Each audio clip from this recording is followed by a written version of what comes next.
Está con nosotros, como les he dicho, el coordinador de la unidad de trasplantes en Andalucía, el doctor Manuel Alonso, doctor en nefrología, y le hemos invitado para que nos hable indudablemente de lo que supone Andalucía y los andaluces en el tema de los trasplantes. Pero antes, aunque usted está en otra cosa, pero de la última entrevista de José María Aznar, ¿cree que ha trascendido el deseo de volver a la política activa? ¿Cree que volverá a la política activa Aznar?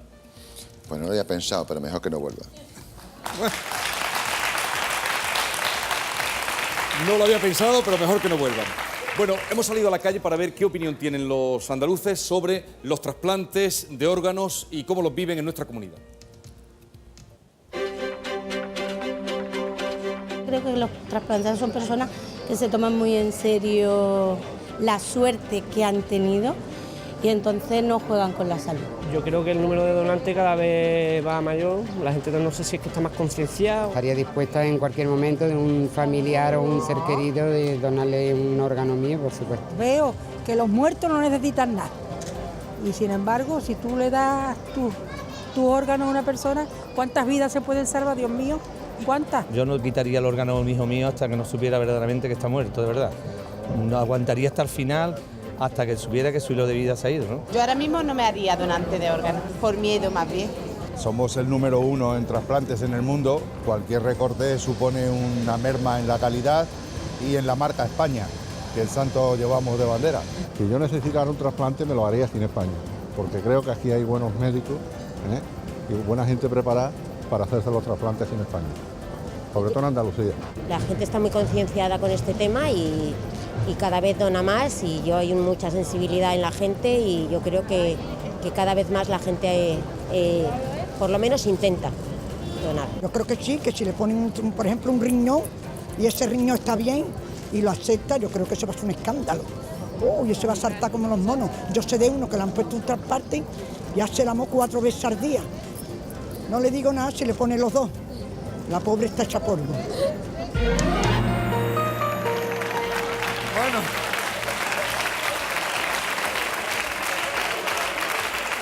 Doctor, esto puede servir casi para una campaña, ¿eh? Por supuesto que sí, por supuesto. No pueden ser más animosos y más positivos, ¿eh? Desde luego, más con orgullo lo dice. Sí, sí. Bien, el doctor Alonso verán en su solapa el anagrama que tenemos nosotros, los invitados que han pasado por aquí, además todo nuestro público. Y ahora queremos que usted nos explique pues bueno, lo que significa y lo que representa. Simplemente expresa el deseo de ser donante en quien lo lleve, ¿no? Y además tiene un teléfono en abajo para el que quiera apuntarse también a ser donante o que se le envíe una tarjeta, pues lo llame y con mucho gusto le enviaremos una tarjeta de donante simplemente para realzar o para ser más fehaciente su voluntad de ser donante si algún día pues tiene la posibilidad de serlo. Desde luego, el doctor Alonso y quienes con él trabajan, cuando van a una entrevista, donde van, siempre van haciendo campaña y eso está muy bien. Y ahí lo que se ha conseguido. Bueno, la mecánica es la primera vez que usted viene al programa, la calle opina, el público pregunta, usted responde. ¿Está preparado? Sin problema. Bien, vamos a empezar por Málaga, por ejemplo, que está aquí. Málaga, Diego, adelante, primera pregunta. Hola, buenas. Buenas noches. ¿Podría explicarnos en qué se ha basado el liderazgo andaluz en el trasplante de órganos? Pues nada es gratis, ni nada fruto del azar. Si se consiguen unos buenos resultados es por el esfuerzo y el trabajo de todos. Y empezamos a trasplantar en el año 1978, cuando se hizo el primer trasplante de riñón en Virgen del Rocío, y empezamos con un hándicap que era el retraso considerable que había empezado con respecto a otras comunidades de España como Madrid y Barcelona, ¿no? Que empezaron 14 años antes. En ese momento era una comunidad que miraba a otras comunidades, que estaba en el furgón de cola, ¿no?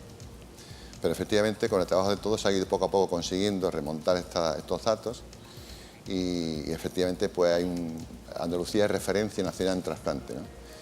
¿Y por qué es? Pues por muchas cosas, ¿no? En primer lugar porque tenemos unos profesionales que son impecables, ¿no?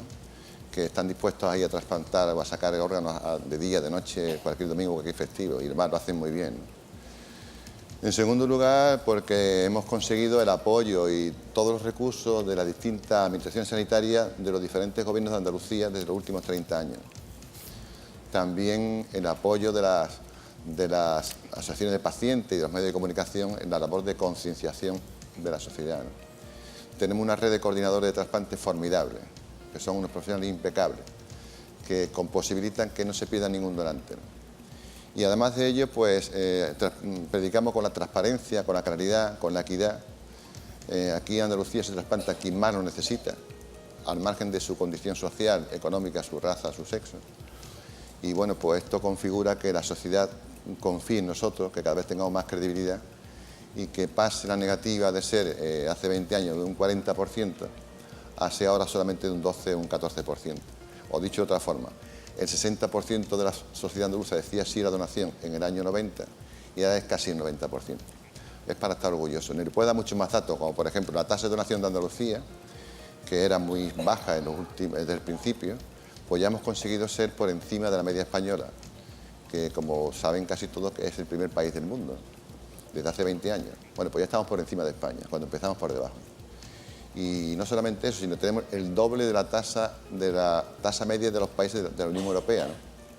O explicado de otra forma, los andaluces tienen el doble de posibilidad de trasplantarse en caso de necesitarlo que los ciudadanos europeos.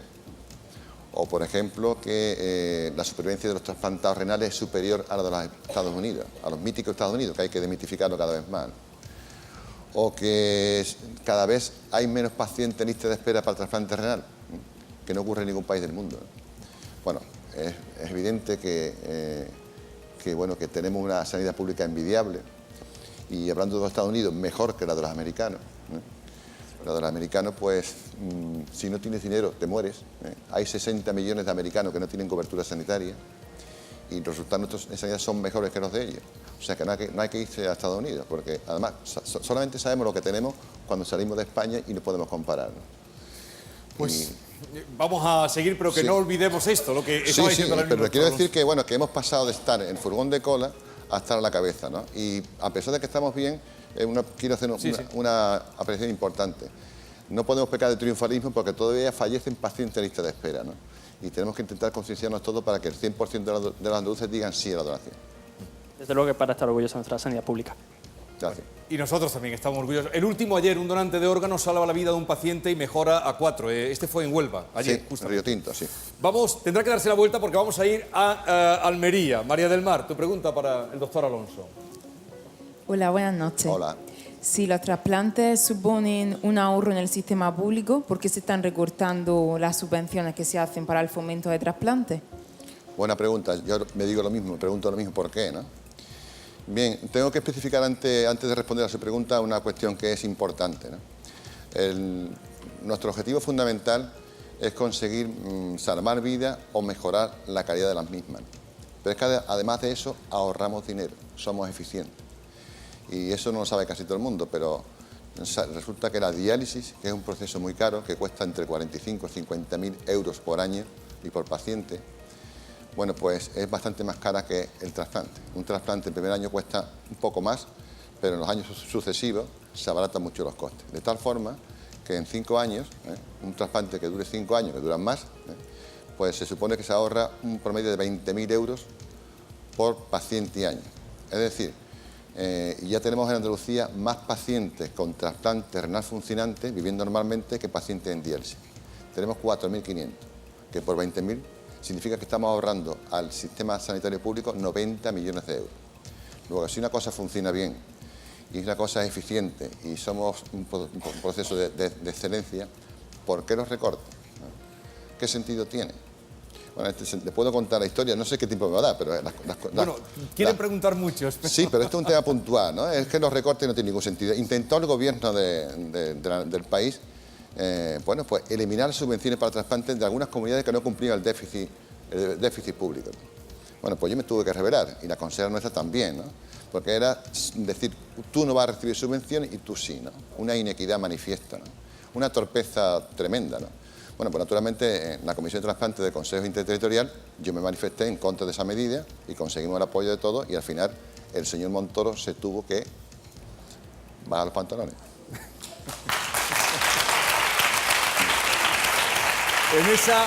Gracias, María del Mar. Gracias.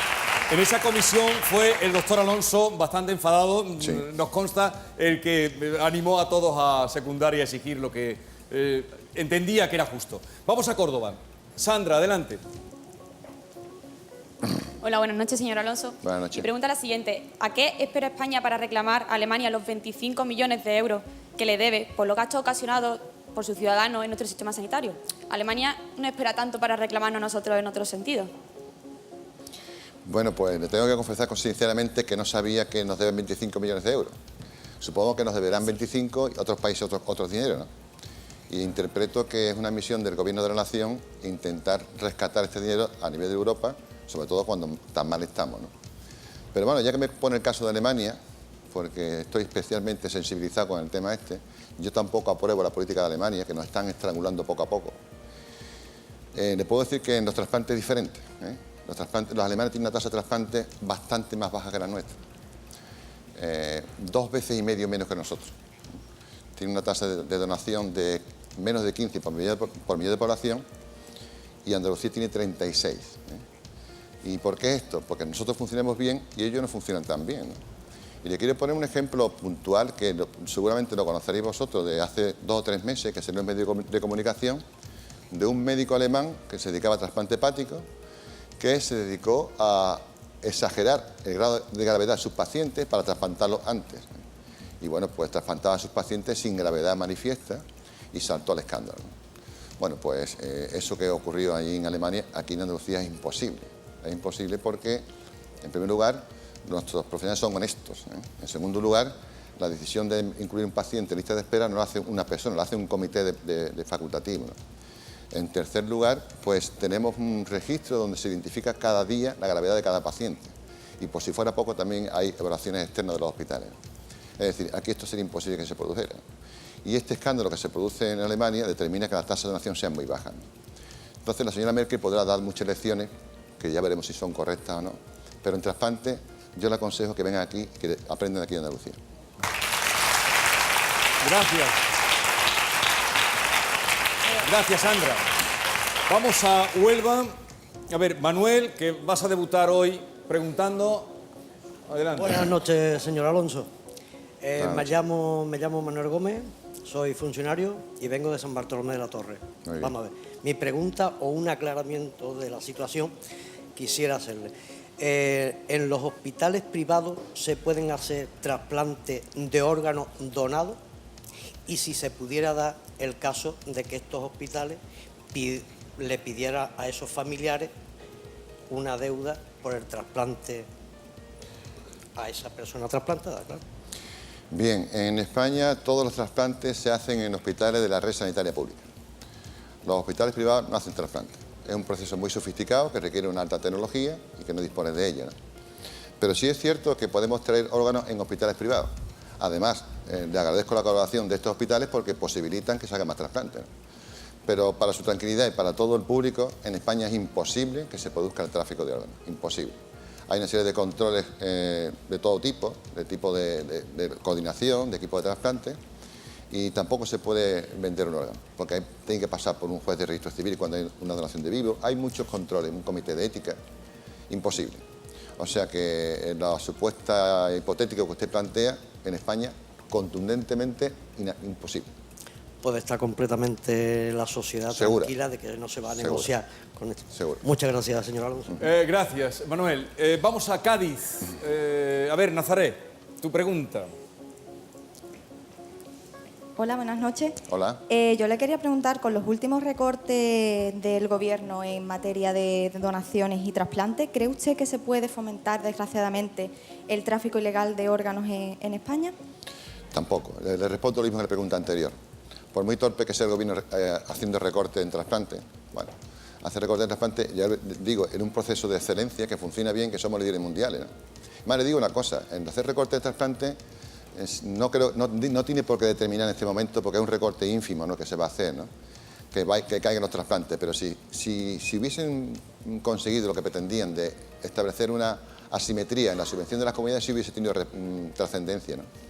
Y mientras más trasplante hagamos, más ahorramos. Y esto hay que metérselo en la cabeza al señor Montoro, que el gasto en este caso es un ahorro, Pero vamos, al margen de eso, pues le puedo decir con toda seguridad que esos recortes que ha habido son en formación, es un 20% del presupuesto de años anteriores, y estoy seguro que no va a tener ninguna repercusión en el número de donantes de órganos, ni tampoco en tráfico de órganos, en absoluto. seguro. Esperemos que así sea, gracias. Sí, gracias. Por cierto, ha aludido usted al tema económico y hace unos cuantos programas estuvo aquí un catedrático de Economía, José Luis Osuna, y cuando habló, llevó al tema económico la importancia de lo que usted está diciendo, el ahorro que supone y avanzar por ahí en el tema de los trasplantes. Sí, pero nuestro objetivo es salvar vidas, salvar vidas o mejorar la misma. Lo que pasa es que además ahorramos. Entonces son dos aspectos muy positivos. Cuiden esto, por favor. Si esto funciona bien, ¿por qué no van a tocar?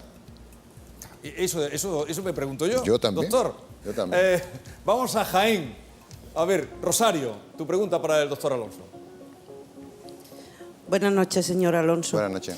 Aunque ya ha aclarado ciertos temas, yo quisiera saber si el rey, presidente de gobierno o alguna persona relevante necesitaran un trasplante, ¿ellos entrarían en la lista de espera como un ciudadano común? Pues sí.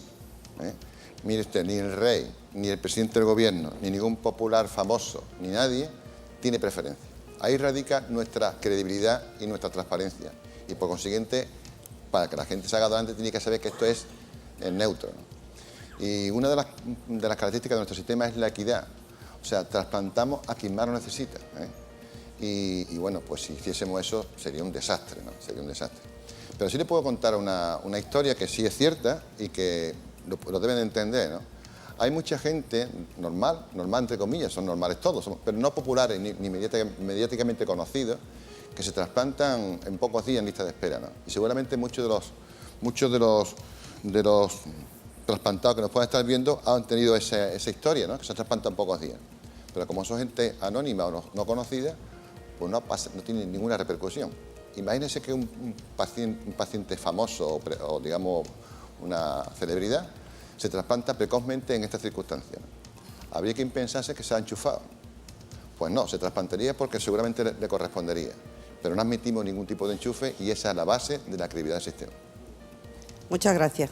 Pero el caso, por ejemplo, del futbolista Vidal, eso tiene una repercusión importantísima para el fomento, hecho, como usted está explicando, desde la equidad y desde... A Vidal fue un trasplante de vivo. Sí. Entonces no es el caso. Un vivo que alguien le dio un trozo de su hígado a él, como lo podemos dar aquí también en España. No hay ningún problema. Vamos a Granada. Miguel Ángel, adelante.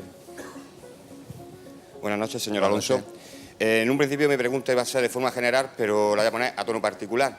Yo soy donante de hace muchísimos años, también tengo firmado el testamento vital en el momento que salió, y mi cuestión es, el día que yo fallezca, si mi familia se negara a que me extrajeran los órganos, ¿qué ocurriría?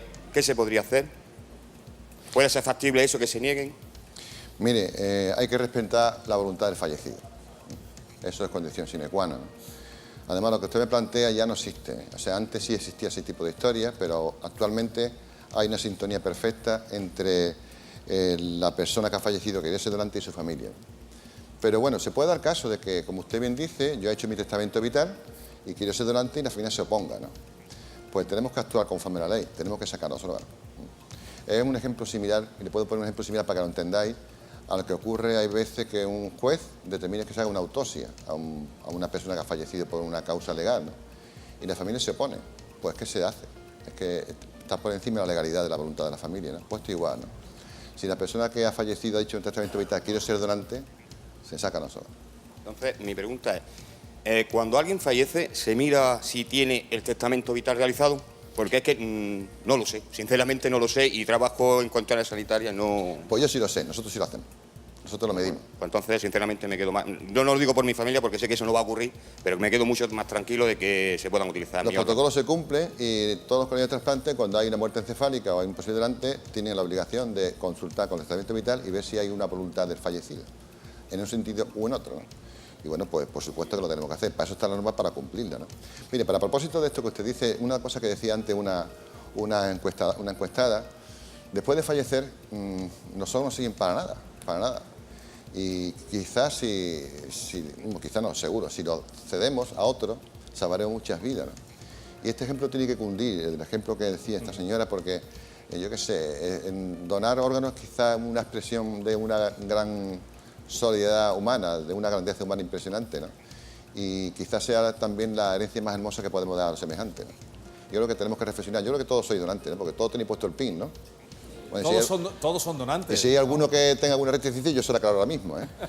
Pues como decía, yo creo que tenemos que ser reflexivos, inteligentes, y ahora que estamos bien, pues razonar de que hoy por ti, mañana por mí y por los míos, ¿no? Y bueno, desde aquí quiero expresar mi gratitud a los miles de donantes andaluces que han posibilitado que tantas miles de personas salven sus vidas, ¿no? Ya van más de 13.000 trasplantes de órganos, ¿no?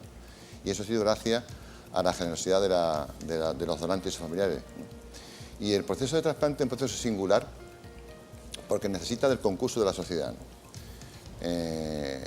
Por muchos recursos que tengamos, que los tenemos, por muchos profesionales buenos que tengamos, que también los tenemos, si la sociedad dice no a la donación, no hay trasplante, sin donante no hay trasplante.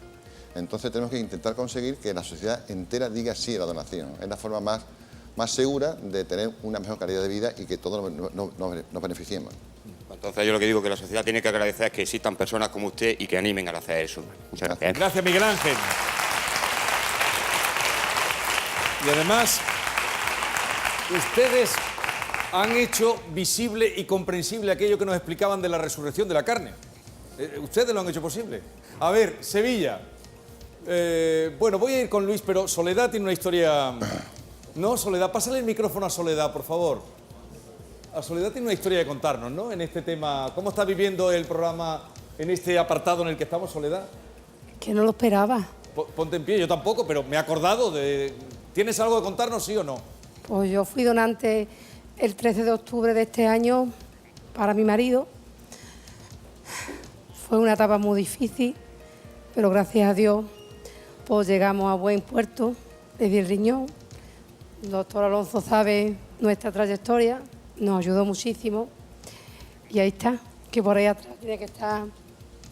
Éramos compatibles en todo. Y está la madre bien, con muchas ganas de hacer el amor. Y seguís siendo compatibles, ¿no? Gracias, Soledad.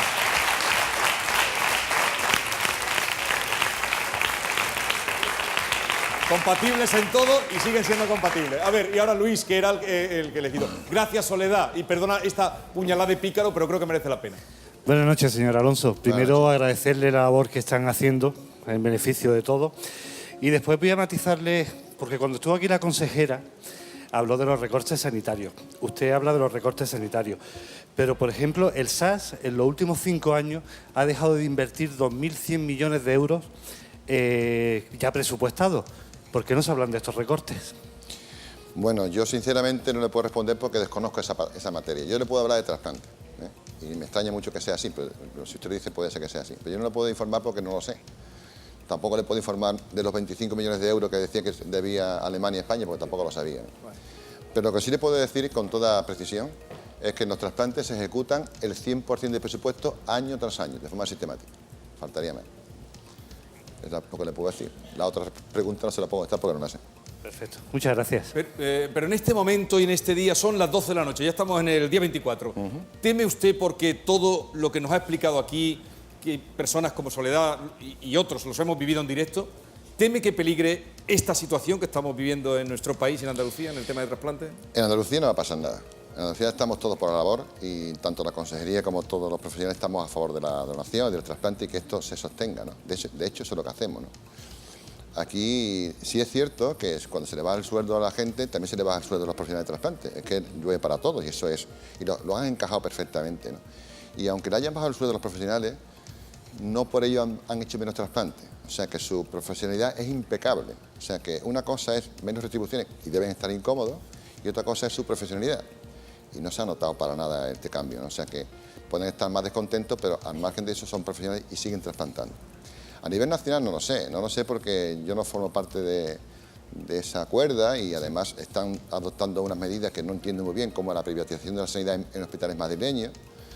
Y yo lo que le quiero decir al público es que la salud es el bien más preciado que tenemos, ¿no? Y cuando estamos enfermos y cuando estamos ansiosos, digamos, molestos, con dolores y con mucha ansiedad, si no tenemos un servicio sanitario público gratuito que nos garantice la curación, pues mal vamos a ir andando, ¿no? Entonces tememos mucho los que estamos metidos en la sanidad pública y como ciudadanos que este logro social que ha costado tanto trabajo conseguir, pues se vaya poco a poco desmantelando, ¿no? Y le quiero decir a los públicos, decía al principio, no sabemos lo que tenemos hasta que nos vamos fuera, ¿no?